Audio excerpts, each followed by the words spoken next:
Most welcome to my YouTube channel let's begin. आज इस video में क्लास 9th के लिए मैथ की कोऑर्डिनेट ज्योमेट्री मैं शुरू करने वाली हूँ। तो अगर आप इस चैनल को पहली बार देख रहे हैं, चैनल पे नए हैं, तो आप इसे सब्सक्राइब कर लें, साथ में अपने फ्रेंड्स को भी बता दें कि अब मैं इस चैनल पे क्लास 9 के बच्चों के लिए मैथ्स की वीडियो को अपलोड करने वाली हूँ। और स्टूडेंट्स, मैं यहाँ पर एनसीईआरटी टेक्स्ट बुक को फॉलो करूँगी आपके लिए। जो भी इंग्लिश मीडियम स्टूडेंट्स हैं उनके लिए मैं लेके आई हूँ coordinate geometry. Hindi medium students को भी किसी तरह का कोई इशू नहीं क्रिएट होने वाली है, वो भी साथ के साथ फॉलो कर सकते हैं। बच्चों, कोऑर्डिनेट ज्योमेट्री हम क्यों पढ़ते हैं? बेसिक लॉजिक जो है कोऑर्डिनेट ज्योमेट्री के पीछे क्या है, क्यों स्टडी करते हैं इस कोऑर्डिनेट ज्योमेट्री को, तो आपके लिए मैं यहाँ पर इंट्रोडक्टरी वीडियो एक अलग से दे रही हूँ ताकि आपको बेसिक कंसेप्ट जो है इस कोऑर्डिनेट ज्योमेट्री का क्लियर हो जाए। आपको ना ये सिर्फ मैथ में काम आएगी, क्लास 9 की जब फिजिक्स आप उठाइएगा ये काफ़ी हेल्पफुल है इंट्रोडक्शन आपके लिए जो मैं लेकर आई हूँ। क्लास 11th में भी जब आप जाइएगा यहाँ पर भी ये आपको इंट्रोडक्टरी वीडियो काफ़ी काम आएगी, काफ़ी हेल्प करेगी। सबसे पहले मैं आपको बता दूँ नंबर लाइन के बारे में। इसके बारे में आपने पहले भी क्लास 9 पढ़ा है। क्या था, यहाँ पर मान लीजिए कि 0 है तो इसके राइट साइड में क्या होता है, पॉजिटिव वैल्यूज़ होती हैं, पॉजिटिव इंटीजर्स इस तरह से, और इधर को नेगेटिव होता है ना। इस तरह से इसको और आगे बढ़ाते जाएंगे। यहाँ पर इस तरह से हम किसी भी नंबर्स की पोजीशंस को फाइंड आउट करते हैं या फिर आइडेंटिफाई करते हैं। जैसे मान लीजिए कि 2 है तो ये 2 यहाँ पर नंबर लाइन पे दिखा दिया, हमने 2 की पोजीशन को फाइंड आउट कर लिया, पॉइंट आउट कर लिया। तो ये तो हुई आपकी मैथ की बात। गाइस, जो भी कंसेप्ट होता है बेसिक, वो आपके लाइफ में कहीं ना कहीं यूज हो रहा होता है। आपकी ज़िंदगी में वो कंसेप्ट जो है कहीं ना कहीं काम जरूर आ रही होती है, आपकी लाइफ में कहीं ना कहीं उसका यूज हो रहा होता है। तो ये कोऑर्डिनेट ज्योमेट्री भी आपकी लाइफ में, डे टू डे लाइफ में हर जगह काम आती है। जब मैं बेसिक कंसेप्ट बताऊँगी इस चैप्टर का, तो आपको इस चैप्टर को पढ़ने का मज़ा ही कुछ और होगा। अब मैं आपसे एक क्वेश्चन पूछना चाहूँगी। मान लीजिए आपका घर है, मुझे आपके घर तक पहुँचना है, तो कैसे पहुँचेंगे? इसके लिए क्या क्या चाहिए? आपका घर किसी न किसी स्टेट में होगा, साथ में आपके दोस्तों का भी घर होगा अगल बगल में, है ना। तो क्या अगर मैं बात करूँ थोड़ी देर के लिए, मान लीजिए कि ये जो है मेन रोड है, ठीक है। इस मेन रोड पर आपका कहीं ना कहीं घर है, तो जो आपका घर होगा वो किसी न किसी स्ट्रीट में होगा, किसी न किसी गली में होगी ना। इस तरह से मेन रोड के अक्रॉस गलियां होती हैं, स्ट्रीट्स होती हैं। जो भी प्लान पास होता है किसी भी एरिया का, तो वहाँ पे इस तरह से प्लॉटिंग होती है ना।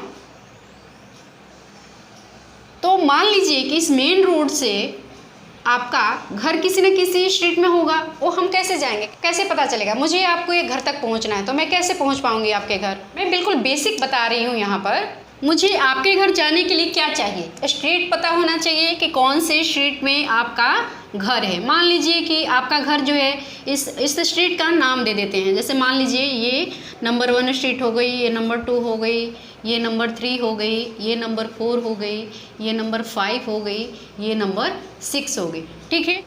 अब अभी भी मुझे स्ट्रीट नहीं पता है, ठीक है, तो क्या इस मेन रोड से मैं आपके घर पहुँच पाऊँगी?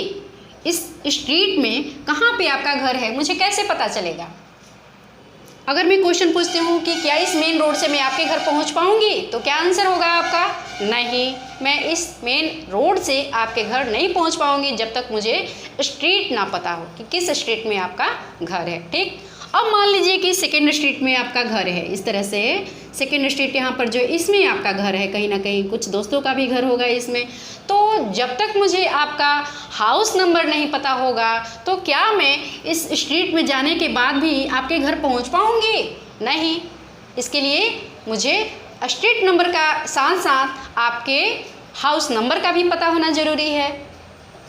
इस तरह से मुझे आपके घर पहुंचने के लिए स्ट्रीट नंबर के साथ साथ हाउस नंबर, इसमें आपका जो मान लीजिए कि ये लास्ट वाला घर जो है आपका है, तो इसका कुछ अपना हाउस नंबर होगा, है ना। तो ये हाउस नंबर और स्ट्रीट नंबर दोनों मुझे मेन रोड से पता होना चाहिए, जब भी मैं आपके घर पहुंच पाऊंगी।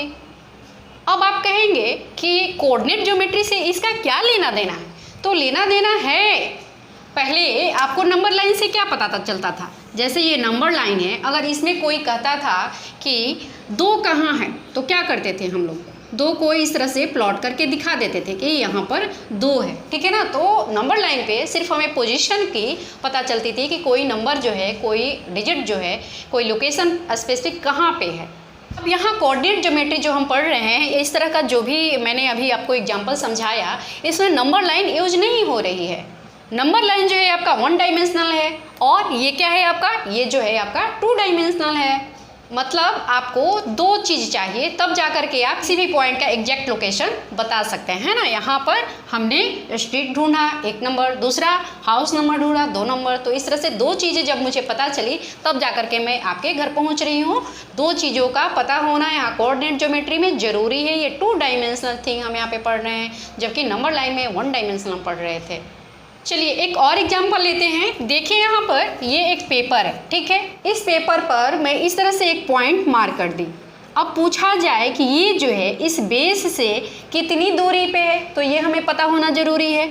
यहाँ से इस तरह से डॉटेड लाइन इस तरह से मैंने ड्रॉ किया, तो ये जो बेस है इस पेपर का, यहाँ से यहाँ तक, ये इस पॉइंट के लिए पता होना चाहिए कि इस बेस से ये कितना ऊपर है। इसके अलावा एक ये पता होने से क्या इसकी पोजीशन आप आइडेंटिफाई कर लेंगे? नहीं ना। इसके लिए आपको अभी एक और चीज़ चाहिए। वो क्या चाहिए? आपका हाइट का पता होना ज़रूरी है। ये जो चीज़ है यहाँ पर हाइट, ये हमें पता होनी चाहिए कि ये पॉइंट जो है हाइट से कितनी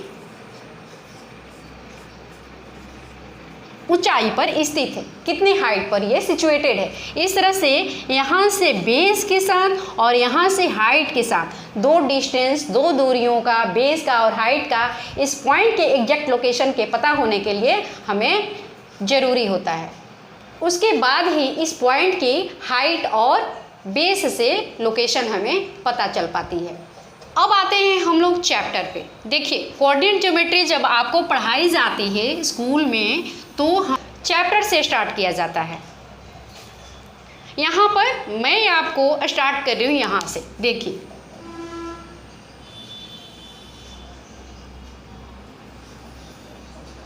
इस तरह से दिया रहेगा, यहाँ पर मार्क रहेगा x, और ये x dash, this one is y and this one is y dash.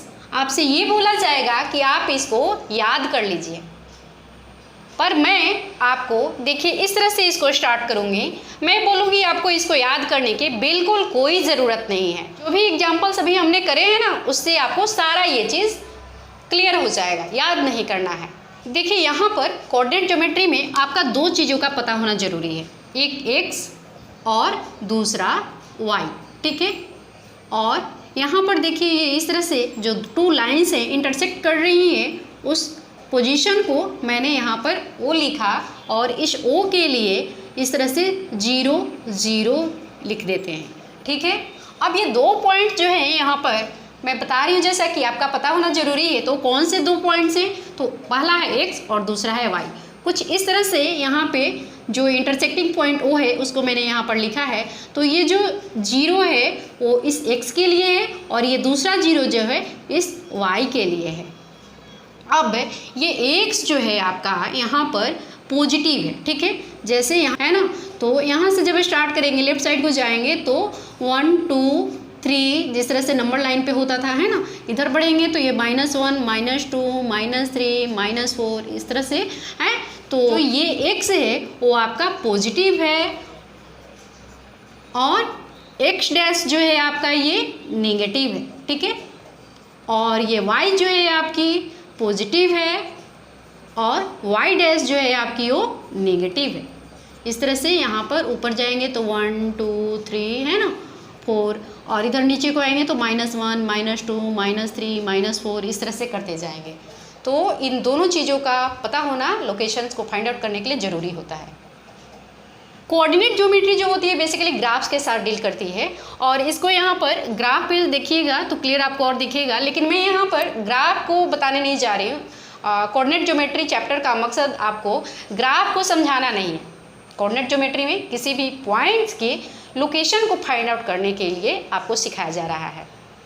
अब यहाँ पर x जो है आपका 1 2 3 कुछ इस तरह से होती जाएगी, और y जो है आपका 1 2 3 x डैश जो आपका -1, -2, -3, इस तरह से so on, and Y dash जो होगा आपका -1, -2, -3। समझ रहे हैं ना आप इस चीज़ को? चलिए, अब ये जो जीरो है इसको मैं मिटा देती हूँ। अब इस ग्राफ के हमारे पास 4 पार्ट हैं।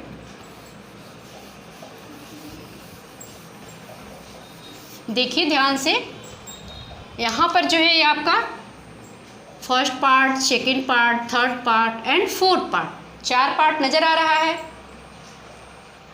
मतलब पूरे डायग्राम के 4 पार्ट, 1, 2, 3 एंड 4। अब ये देखिए जो 2 पॉइंट्स हैं x और y, इसमें ये जो x एंड y इस तरह से का कम्बिनेशन जो है इसको कोऑर्डिनेट बोलते हैं।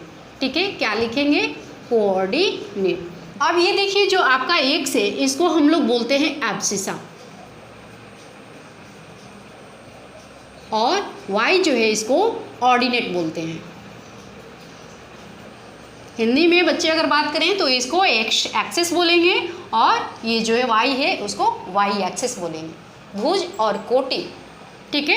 एब्सिसा जो होगा भुज है, ये x वाली जो लाइन है इसको भुज बोलेंगे, that is abscissa in English, and this one y axis is called ordinate. Okay, अब इसको हम लोग पढ़ते हैं ग्राफ की तरह। इन ज्योमेट्री का बेसिक कंसेप्ट क्या है? अब देखिए मैंने आपको डायग्राम में बोला कि 4 पार्ट है, part 1, part 2, part 3 and part 4।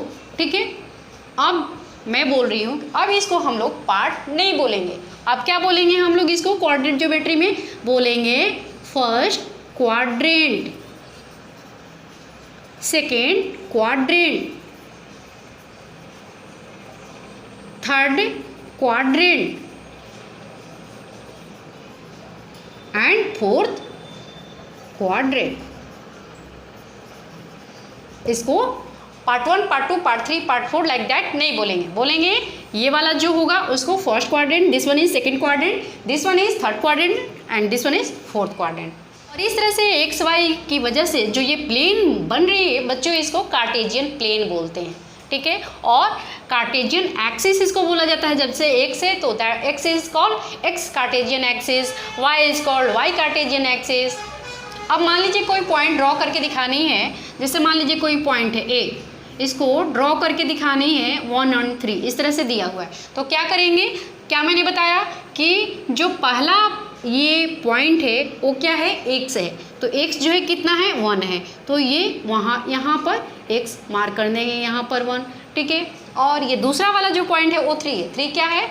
y है, ऑर्डिनेट y, तो y जो है यहाँ पर 3, ये इस तरह से है यहाँ पर। तो इस 1 को इस तरह से डॉटेड लाइन से आगे बढ़ाते जाएंगे और इस 3 को भी इस तरह से आगे बढ़ाते जाएंगे, और ये दोनों पॉइंट जहाँ पे इंटरसेक्ट करेंगे दैट पॉइंट, और इस पॉइंट को ए नाम दिया है हमने, तो मैं यहाँ पर इस तरह से ए लिख दूंगी और 1, 3 इस तरह से ब्रैकेट में शो कर दूंगी, and this one is the point, now we find it here.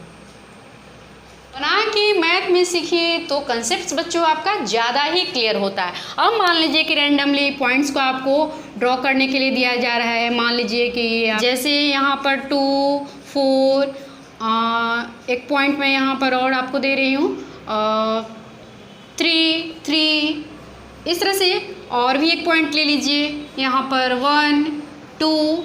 ठीक है, तो इन पॉइंट्स को आपको प्लॉट करके दिखाना हो तो कैसे कैसे करेंगे? जैसा कि मैंने आपको पहले बता दिया, ये सारा कुछ एक्सप्लेन कर दिया। जो कोऑर्डिनेट होती है एक्स वाई की कॉम्बिनेशन, इसको कोऑर्डिनेट बोल रहे हैं, और पहला जो पॉइंट होता है वो एक्स होता है। ठीक है, तो इसी तरह से जैसे कि अभी हमने ये पॉइंट को फाइंड आउट किया था, इसको भी प्लॉट करके देखते हैं। फर्स्ट पॉइंट जो है आपका 2, तो 2 जो होगा वो क्या है? x है, तो ये यहाँ पर रहा 2। दूसरा पॉइंट जो है 4, ये क्या है? y है, तो ये देखिए y यहाँ पर 4 है। ठीक है, तो ये 2 को मैं इस तरह से डॉटेड लाइन से आगे बढ़ाते जाऊँगी, और ये 4 जो है वो भी इस तरह से बढ़ेगा, और इस तरह से यहाँ पर जो पॉइंट बनेगी ये आपका हो जाएगा 2 और 4। इसको इस तरह से जहाँ पर इंटरसेक्टिंग पॉइंट होगा उसको वहाँ पर लिख देंगे। ठीक है, इस तरह से मैंने प्लॉट कर लिया। नेक्स्ट देखिए आपका 3, 3, तो then first one is x, 3, where is 3? This one is 3, and y is also 3. Then we plot also y. We extend it like dotted line here 3, and we also extend this x axis 3 like this, and 2 points meet here. Then we call 3 and 3. Okay, just see next one is 1 and 2. Then here x is 1. Where is x? This one is x is 1 and y 2. 2 is where? This one is 2. Then we extend like this 1 and 2. This intersecting point is 1 and 2. And if it given in negative sign, we should draw like this also. See here, -1, -2 or -2, 3. Then first x is -1. See here, -1. Left of this intersecting point, -1. We mark here -1. And second with -2. Where is -2? This one is -2 now. Then we extend dotted line, and from 1 we extend dotted line, and where the two lines intersect, that point is called -1 and -2. We write here -1, -2. Okay guys, हो सकता है मैं यहाँ पर जो draw कर रही हूँ थोड़ा ऊपर नीचे हो मेरी लाइंस जो है। जब आप ग्राफ पे इसको करेंगे, ग्राफ पेपर पे, तो काफ़ी क्लियर आपको वहाँ पे ये प्लॉट हो जाएगा। तो आप थोड़ा सा मैनेज कर लेंगे। यहाँ पर पॉइंट्स को प्लॉट करके मैंने आपको बेसिक जो है वो समझा दिया।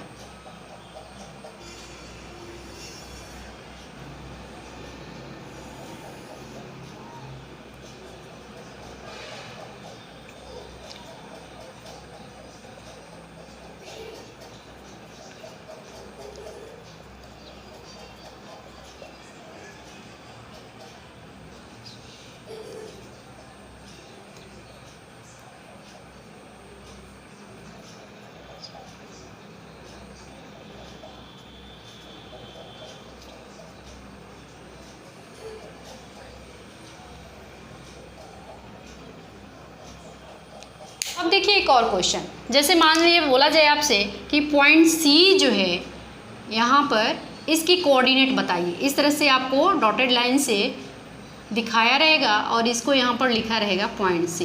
ये इस तरह से आ रही है और ये इस तरह से आ रही है, तो इसकी कोऑर्डिनेट जो है क्या होगी। ग्राफ पे इस तरह से आपको पिक्स ड्रॉ की हुई रहेगी और वहाँ पर इस पॉइंट को दिखा करके आपसे इसकी कोऑर्डिनेट पूछी जाएगी। ठीक है, तो यहाँ पर इस तरह से पॉइंट सी का कोऑर्डिनेट बताइए क्या होगा। एक्स एक्सिस पे कहाँ है ये एक्स वाई, ये एक्स डैक्स और ये वाई डैश है ना।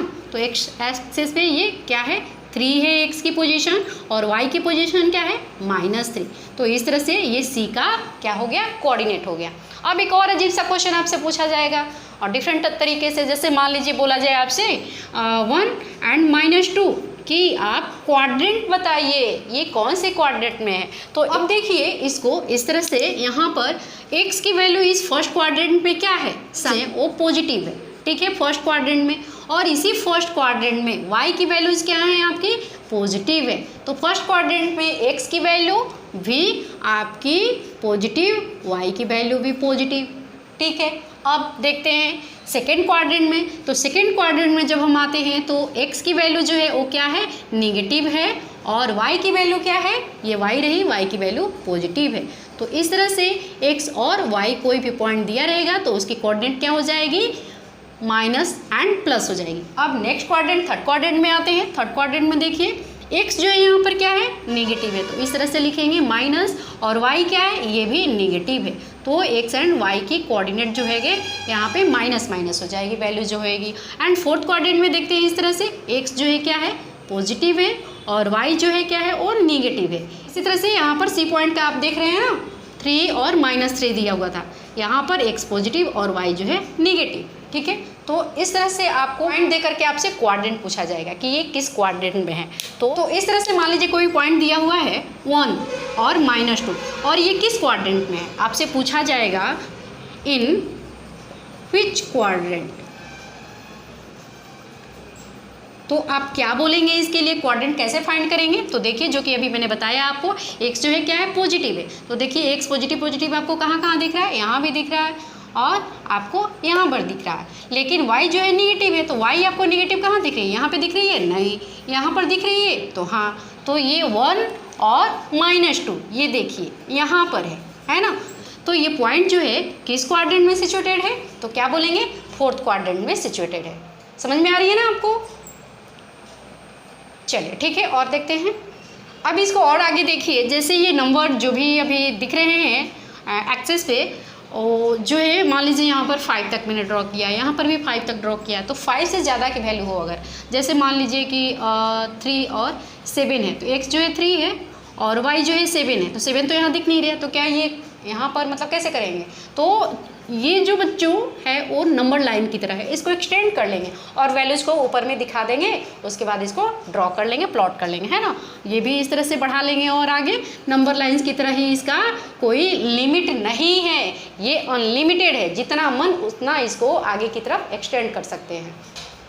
तो इस तरह से कोऑर्डिनेट ज्योमेट्री में आपसे 3 तरह के क्वेश्चंस पूछे जा रहे हैं। जैसा कि अभी हम देख रहे हैं, जो भी हमने अभी सीखा कोऑर्डिनेट ज्योमेट्री में, आपको कोऑर्डिनेट दिया रहेगा और पॉइंट्स फाइंड आउट करने के लिए कहा जाएगा, है ना। पहला क्वेश्चन किस तरह से रहेगा, आपको कोऑर्डिनेट दिया रहेगा और पॉइंट पूछी जाएगी, तो इस तरह से लिख देती हूँ मैं यहाँ पर, from coordinate two point. Okay, ये पहला हो गया, पहला इस तरह का क्वेश्चन होगा। दूसरा क्वेश्चन आपसे किस तरह से पूछा जा रहा है, आपको पॉइंट दिया रहेगा, यहाँ पर लिखेंगे फ्रॉम पॉइंट, और क्या पता करना होगा, कोऑर्डिनेट को पता करना होगा, फ्रॉम पॉइंट टू कोऑर्डिनेट। जो अभी यहाँ पर पॉइंट सी हमने देखा था, है ना, इस तरह से प्लॉट करके ग्राफ दिया रहेगा और कोऑर्डिनेट फाइंड करना था, हमने कोऑर्डिनेट को फाइंड किया 3 और -3, ठीक है।